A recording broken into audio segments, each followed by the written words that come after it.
సువర్తమానము నేడు మీకు తెలియజేస్తున్నాను.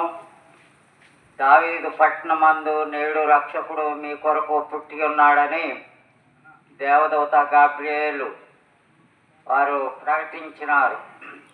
యేసు ప్రభు ఈ లోకానికి మానవుడిగా జన్మించినాడు కనుక ఆయన మానవుడు కాదు, ఆయన దేవుడై ఉన్నాడు. యేసనగా ఆ రక్షకుడండి. యేసనగా రక్షకుడు. ఆ రక్షకుడు ఈ లోకాన్ని రక్షించడానికే ఈ లోకానికి ఆయన కన్యక మరియ గర్భములో నుండి ఆయన జన్మించినాడు. కనుక ప్రియులరా, ఆయన జన్మము ఎంతో గొప్పది. ఆయన జన్మము ఎంతో గొప్పది. పాపులను రక్షించుటకు క్రీస్తు యేసు ఈ లోకమునకు వచ్చేననే వాక్యము నమ్మదగినది, పూర్ణాంగీకారమునకు యోగ్యమునై ఉన్నది. ప్రియులరా, ఆ యేసు ప్రభు వారు ఈ లోకానికి ఎందుకు వచ్చినారంటే తన ప్రజలను వారి పాపము నుండి ఆయన రక్షించడానికే ఈ లోకానికి రక్షకుడిగా పుట్టినాడు. కనుక రక్షకుడు ఆయన. నేడు రక్షకుడు మీ కొరకు పుట్టి ఉన్నాడు. కనుక ఈ లోకములో యేసు ప్రభువును గూర్చి ఈ దినాల్లో అన్ని స్థలాల్లో అన్ని దేశాల్లో కూడా మరి ఆయన పుట్టిన గూర్చి ఎంతో వేడుక లేక వారు ఎంతగానో సంతోషించి వారు కూడా దేవుణ్ణి ఆరాధించేవారుగా ఉంటున్నారు. దేవుని నామాన్ని మహింపరిచేవారుగా ఉంటున్నారు.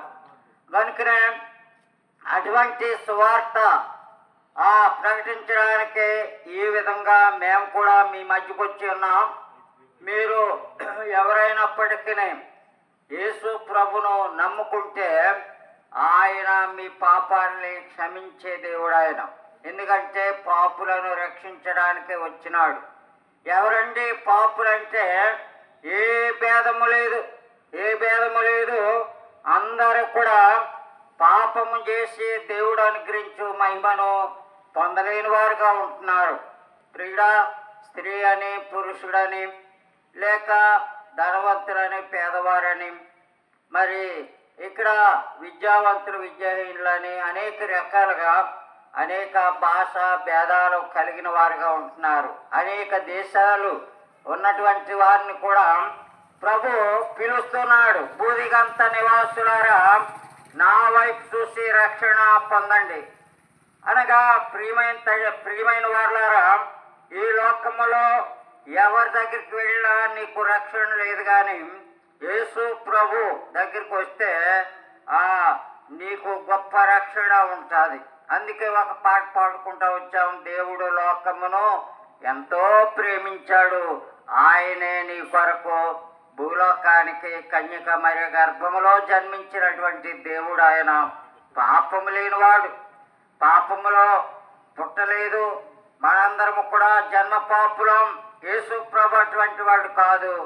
ఆయన కన్యక మరియ గర్భంలో జన్మించినాడు కనుక పాపము లేనటువంటి వాడు, పాపము చేయనటువంటి వాడు, పాపము ఎరగనటువంటి వాడు యేసు ప్రభు. అటువంటి ప్రభువుని నమ్ముకుంటే ఆయన నీకు గొప్ప రక్షణ ఇచ్చేవాడిగా ఉంటాడు. చేసింది పాపం నీవు, చేసింది పాపం నేను. సర్వలోకం కూడా పాపంతో నిండిపోయింది. పాపం వల్ల వచ్చే జీతం మరణము, అదేనండి అగ్నిగుండం.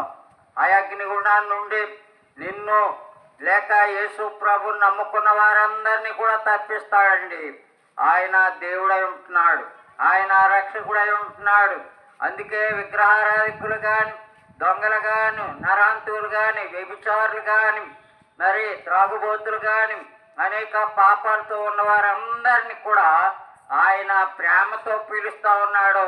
నా యొద్దకు రండి, ప్రయాసపడి పాపభారం మోచున్న సమస్త జనులారా, నా యొద్దకు రండి, నేను మీకు విశ్రాంతి కలిగేతుడు అనగా పాప క్షమాపణ ఇచ్చే దేవుడు ఆయన. ఇంత మంచి దేవుడు, ఇంత గొప్ప దేవుడు, ఇంత ప్రేమ కలిగిన దేవుడు ఈ లోకములో ఎవరు కూడా లేరు. అటువంటి దేవుడు నీ కొరకే ఈ లోకానికి వచ్చినాడు. ఆయన రక్షకుడు అండి. అందుకే జ్ఞానులు ఆయన్ని ఆరాధించినారు, గొర్రెల కాపర్లు ఆయన్ని ఆరాధించినారు. కనుక ప్రియులారా, ఈ లోకములో దేవుణ్ణి ఆయన్ని కలిగి ఉంటే మంచిది.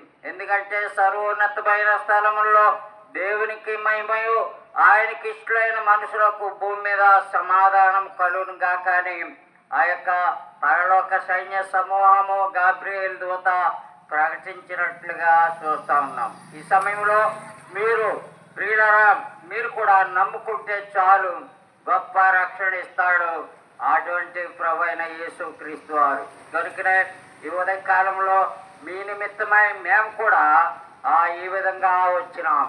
కనుకనే ఈ సువార్త సర్వలోకానికి, సో ఆ ప్రభు చెప్పిన ఆజ్ఞ ప్రకారం మీరు సర్వలోకానికి వెళ్ళి సర్వ సృష్టికి రక్షణ మరి ప్రకటించమన్నాడు. కనుకనే ఈ సువార్త మీ కొరకు తీసుకొచ్చినాం. కనుక ప్రభు అయిన యేసునందు విశ్వాసం ఉంచండి. మీరు ఏమీ ఇవ్వక్కర్లేదు, నీ హృదయం ఇస్తే చాలు.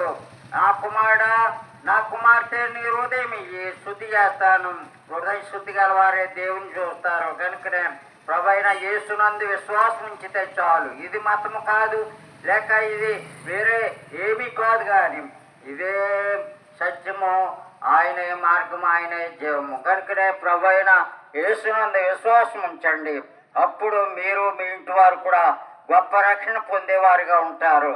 ప్రభు అయిన యేసునందు విశ్వాసం ఉంచండి. ఆయన నీ కొరకు వచ్చినాడని, నీ కొరకు ఆయన మరణించినాడని, ఆయన నీ కొరకు తిరిగి లేచాడని నమ్మినట్లయితే, నీ పాపాలు ఒప్పుకున్నట్లయితే, మన పాపములు మనం ఒప్పుకునే ఆయన నమ్మదగిన వాడు, నీతిమంతుడు కనుక సమస్త దుర్నీతి నుండి సమస్త పాపముల నుండి ఆయన క్షమిస్తాడు. యేసు రక్తం ప్రతి పాపమును కడుగును. ప్రభు అయిన యేసునందు విశ్వాసం ఉంచండి. అప్పుడు మీరు మీ ఇంటి వారు కూడా గొప్ప రక్షణ పొందుదురు. ప్రభు మిమ్మును మీ కుటుంబాన్ని దీవించి రక్షించి ఆశీర్వదించును గాక.